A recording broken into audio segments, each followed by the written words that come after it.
Hello everyone. आज का topic है हमारा साइकोलिटिक थ्योरीज। कैसे ये काम करता है, कहाँ कहाँ काम आता है, क्या है इसके अंदर, क्या क्या डिफ़ाइन करता है। तो आज की वीडियो में हम ये सब जानेंगे। So let's start it. Also it is my first video, so show some love. तो साइकोलिटिक थ्योरी जानने से पहले ये जान लेते हैं कि काम कहाँ आता है। ये काम आता है साइको एनालिसिस में। साइको एनालिसिस क्या है? साइको एनालिसिस एक मेथड है जो कि हम इमोशनल और मेंटल डिसऑर्डर्स को ट्रीट करने के लिए करते हैं। और कैसे ये सॉल्व की जाती है? ये सॉल्व की जाती है पेशेंट से बात करने पे, उसकी ड्रीम्स, फीलिंग्स और मेमोरीज़ के बारे में। तो ये जो मेथड है ये माइंड और मेंटल हेल्थ को ट्रीट करने के लिए रहती है, ये याद रखिएगा।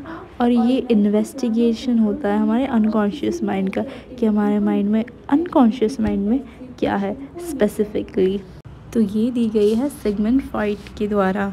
सिगमंड फ्रॉइड कौन थे? सिगमंड फ्रॉइड एक ऑस्ट्रियन न्यूरोलॉजिस्ट थे और फादर ऑफ साइकोएनालिसिस के नाम से भी जाने जाते हैं। तो उनका ये मानना था कि कोई भी यहाँ पे सुपरनैचुरल पावर नहीं है जो कि हमारे सोचने के वे को अफेक्ट करती है, जिस तरह से हम सोचते हैं। उनका ये मानना है कि कोई भी सुपरनैचुरल पावर हमें किसी चीज़ सोचने पे मजबूर नहीं कर सकती। और उन्होंने ये भी कहा है कि गॉड ने हमें नहीं, हमने हमारे दिमाग में गॉड को बनाया है। तो उनका ये मानना। तो यहाँ पे भी वो यही बोल रहे हैं कि जो रिलीजन है वो हमारे माइंड के द्वारा बनाया गया है, क्योंकि religion causes people to behave in a moral way is incorrect. Religion हमें एक मोरल वे में बिहेव करने के लिए मजबूर नहीं कर सकता। अकॉर्डिंग टू फ्रॉइड के मुताबिक क्योंकि ही बिलीव कि that no other force has the power to control the way in which people act, unconscious desires motivate people to act accordingly. क्योंकि उनका मानना था कि कोई रिलीजन हमें कोई चीज़ करने में या जिस तरह से हम सोचते हैं वो करने पे मजबूर नहीं कर सकता। तो ये हमारी अनकॉन्शियस डिज़ायर है जिसके मुताबिक हम काम करते हैं, जिसके मुताबिक हम एक्शन लेते हैं। तो हमारे दिमाग का कॉन्शियस और अनकॉन्शियस पार्ट अलग अलग होता है, तो उसका परसेंटेज क्या होता है ये देख लेते हैं। तो ये जैसा कि आप इस पिक्चर में देख सकते हैं कि ह्यूमन माइंड का रेशो है। तो कॉन्शियस हमारा सिर्फ 10% होता है, सबकॉन्शियस हमारा 50 to 60% होता है एंड अनकॉन्शियस हमारा 30 to 40% होता है। चलिए जानते हैं कि कॉन्शियस माइंड क्या होता है। तो कॉन्शियस माइंड जो हमारा होता है वो ऐसा पार्ट होता है हमारे माइंड का जो लॉजिक और रीजनिंग के लिए रिस्पॉन्सिबल होता है, कम्युनिकेट करता है बाहर की दुनिया से, इनर सेल्फ थ्रू स्पीच के द्वारा। जैसे अभी मैं बोल रही हूँ, मैं ये सब कॉन्शियसली ही बोल रही हूँ। जो पिक्चर्स आपको दिखाई जा रही हैं वो कॉन्शियसली दिखाई जा रही है। हम जब कभी भी लिखते हैं तो कॉन्शियसली ही लिखते हैं। और जो फिज़िकल मूवमेंट है वो भी हमारे वॉलंटरी रिएक्शंस होते हैं, क्योंकि हम खुद करना चाहते हैं। तो ये सब हमारे कॉन्शियस माइंड में आता है। वह सब कुछ जिसके बारे में हम अवेयर होते हैं वही कॉन्शियस कहलाता है। अब देखते हैं कि हमारा सबकॉन्शियस क्या होता है। सबकॉन्शियस वह पार्ट होता है हमारे दिमाग का जो हमारे इनवॉलंटरी एक्शंस को संभालता है। जैसे कि जो हम सांस लेते हैं, हमारी हार्ट बीट चलती है, ये सब हम कॉन्शियसली नहीं करते, क्योंकि कॉन्शियसली कोई भी चीज़ करना एक प्रकार से मुश्किल होता है। जैसे कि हम बहुत देर तक एक चीज़ पे हमारा फोकस नहीं रख पाते, वैसे हम ये सारी चीज़ें कॉन्शियसली नहीं कर सकते।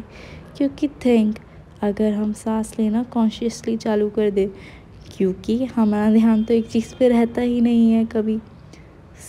अगर हम कॉन्शियसली ब्रीथ करना स्टार्ट कर दिए तो अगर ध्यान हटा तो हम तो गए। ये सब सारी चीज़ें हमारा सबकॉन्शियस माइंड संभालता है। और ये सबकॉन्शियस माइंड हमारे इमोशंस को कंट्रोल करने में भी हेल्प करता है, क्योंकि इमोशंस जो हमारे हैं वो सबकॉन्शियस के द्वारा कंट्रोल किए जाते हैं। So let's talk about unconscious mind. Unconscious mind को storage place of all memories कहा जाता है, क्योंकि जो भी हमारे पास जो हमारे साथ हुआ है, जो हमारे पास एक्सपीरियंस है, सब कुछ वहीं पे रहता है। क्योंकि ये एक ऐसी मेमोरीज़ है जो आपकी एक बार रिकॉल करने पे नहीं आती है, जो आपकी सारी पास्ट मेमोरी से सब यहीं पे होती है, और एक बार रिकॉल करने पे ये आपको याद भी नहीं आएंगी। इन्हें रिकॉल करने के लिए थोड़ा सा मेहनत लगती है। Store house of all memories and past experience, जैसा कि मैंने अभी बोला, रिप्रेस्ड आइडियाज़ जो कि हम नहीं कर पाए, ऐसे आइडियाज़ यहाँ पे रहते हैं। Unconscious mind constantly communicates with the conscious mind via subconscious mind. तो ये कम्युनिकेट करता है फीलिंग्स के थ्रू, इमोशंस के through, imagination, sensation and dreams.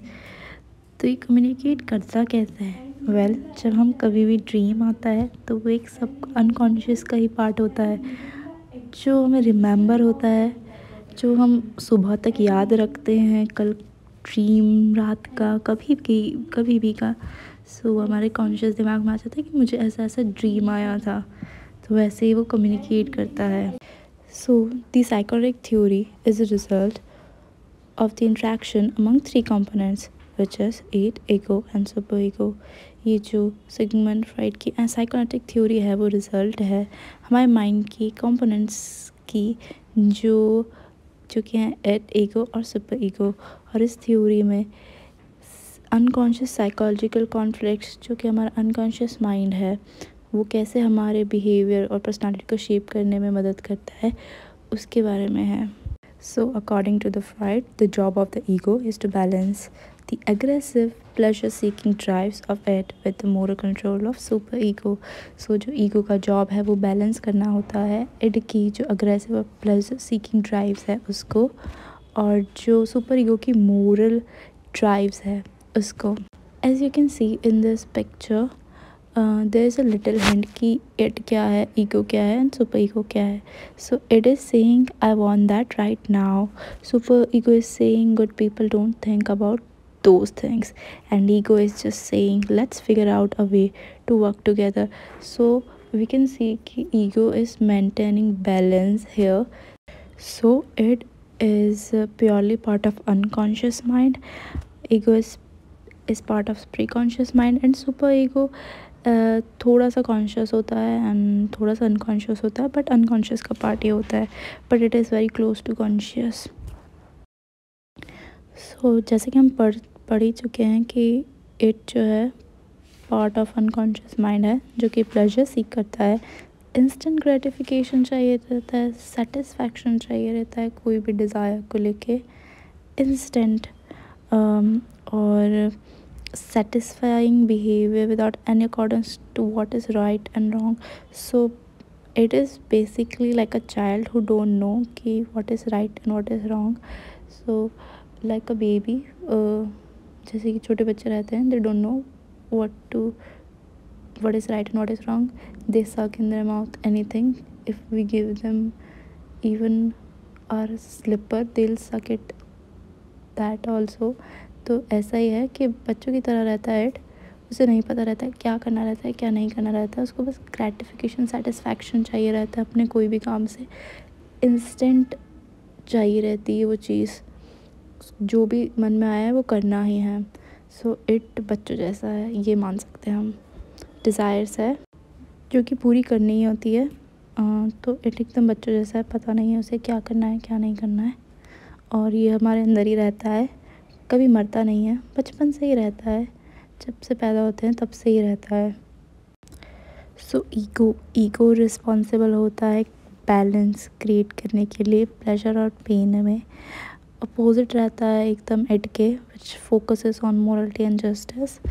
Like इसको पता तो रहता है एटलीस्ट कि करना क्या चाहिए, what is right and what is wrong. Judgement portion है पर्सनालिटी का। ईगो पार्टली कॉन्शियस होता है पार्टली अनकॉन्शियस होता है। So Freud named it as self because क्योंकि इसे पता रहता है कि क्या करना चाहिए, और यही मोस्टली डिसीजंस लेता है आपके जो भी इम्पोर्टेंट सिचुएशंस रहती है। सो ईगो आता है 3 साल की उम्र में बच्चे में। Super ego which develops around age 4 और 5, 4 या 5 साल की उम्र में सुपर ईगो डेवलप हो जाता है। और ये कैसे हमें सोसाइटी में बिहेव करना है, जो मोरल्स है सोसाइटी की, वो अडेप्ट करने लग जाते हैं बच्चे when super ego develops. Super ego has the ability to distinguish between reality as well as what is right and wrong. कुछ ज़्यादा ही समझ रहती है कि क्या सही है क्या गलत है, और हमेशा सही का ही साथ देना है। Freud believed people would act out with aggression and other immoral behaviors because the mind would have no way of understanding the difference between right and wrong. So super ego अगर नहीं होता तो मे बी इट के चलते हम लोग वही करते जो हमारे दिल में आता है, which will lead us to do some aggressive things. So because of super ego we know what is right and what is wrong, क्या करना चाहिए क्या नहीं करना चाहिए। So super ego is certainly important thing for us to choose something कि क्या करना चाहिए और क्या नहीं करना चाहिए। Freud separates the superego into two categories, adult self and conscious. The conscious contains ideals and morals that exist within the society that prevent people from acting out based on their internal desires. So जो conscious part जो है वो हमें रोकता है हमारे internal desires के चलते बिहेव करने में in the society, because we have to survive in the society. There is urgent need to not act out from our internal desires. So यही ध्यान रखता है conscious part. The adult self contains images of how people ought to behave according to society ideals. So, due to superego, we set a standard ideal self जिस पे हम लोग behave करने वाले हैं अपने लिए, खुद के लिए ही एक स्टैंडर्ड सेल्फ बना लेते हैं। तो उसी के चलते एक्ट करते हैं इन अ मोरल वे कि how we should behave in a society. एक स्टैंडर्ड सेल्फ बना लेते हैं और उसी के चलते हम लोग बिहेव करते हैं सोसाइटी में। चलिए एक आध एग्जांपल्स देख लेते हैं। तो जैसे कि इसमें दिखा रहे कि इट चाइल्ड जैसा है, natural child, adapted child, I want, I need, satisfy mean just need है, उसको सेटिस्फैक्शन चाहिए रहता है। Super ego is like a parent, nurturing parent, punishing parent, जो कि गिल्ट भी देता है जब आप एक मोरल वे पे नहीं चलते हो। तो you feel guilt, you can't, you must not, it's not allowed, and there is a ego जो कि इन दोनों में फंस जाता है कभी बार। So let's take a example. सो जब हम सब लाइक कॉलेज जाना रहता है, सुबह सुबह सबको जाना रहता है, अपना ऑफिस भी कोई जाना रहता है, तो उठने में बहुत बुरा लगता है क्योंकि सुबह सुबह होता है, और ठंड में तो और बुरा लगता है सुबह सुबह उठने में।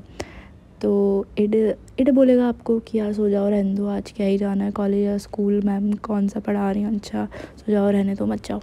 और सुपर ईगो बोलेगा अरे नहीं, ऐसे कैसे कर सकते, तुम एक ओबीडियंट बच्चे हो, तुम्हें रोज़ स्कूल जाना चाहिए, मैम पढ़ाएंगी कुछ। सो सुपर ईगो ऐसा बोलेगा, और ईगो लाइक मैं तो फंस गया, अब क्या करूँ, बहुत ही नींद आ रही है, कि कॉलेज जाऊँ या स्कूल जाऊँ। सो ईगो एक बीच का रास्ता निकालेगा कि जो आपके इट को भी सेटिस्फाई करेगा एंड सुपर ईगो को भी।